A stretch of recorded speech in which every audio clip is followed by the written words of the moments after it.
2009. gadā, kad mēs aizsākām un kad mēs sapratām, ka kaut kas ir jādara ar Dambi, tad, protams, es uzrunāju iedzīvotājus un viņiem skaidri un gaiši pateicām, atklāti pateicām, ka ja mēs Dambi rekonstruēsim, jūsu žogi ir uzbūvēti uz Dambi un vienkārši viņi tur nevar atrasties.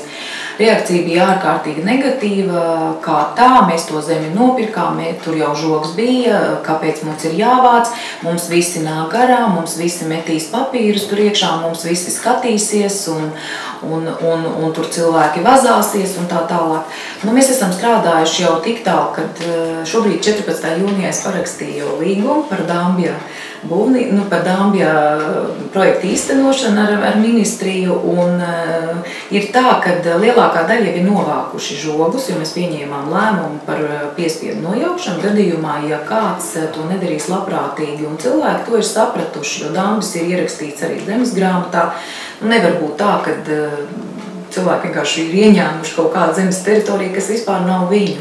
Un, protams, ka viņi to saprot, jo ātržos 2 gadus pēc kārtas Dambis tika pārauts. Mums ir līdzīga situācija. Viņš ir jau tik daudz gadus, un viņš nav īsti rekonstruēts un renovēts, un ūdens caurlaidība ir milzīga, un vispār, tā tas ir. Laiks mēs esam dabūjuši 3 775 000 šī Dambja rekonstrukcijai, kas ir 6 kilometri, un jauna Dambja būvniecībai Gaujas otrajā pusē. Tur būs droši vien vissmagāk, jo tur mums ir jāatsavina zemes daļa. Mēs esam jau noslēguši līgumu, lai nebūtu jāiegulda nauda sava, un varbūt nākotnē domāsim par zemi atsavināšanu. Daļa ir iespītējusies cilvēki, kas grib nopelnīt uz tā rēķina. Tas arī ir normāli, kā jau parasti, ja arī ceļu būvē, tad arī cilvēki tā.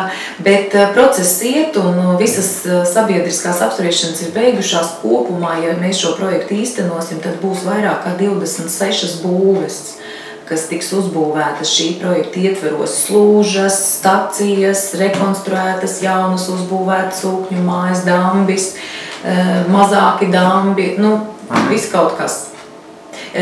Termiņš ir 2015. gada 1. jūnijas, un ne mirkli vēlāk, jo tad beidzas šī plānošanas perioda, visas aktivitātes un arī līdzekļiem jābūt iztērētiem.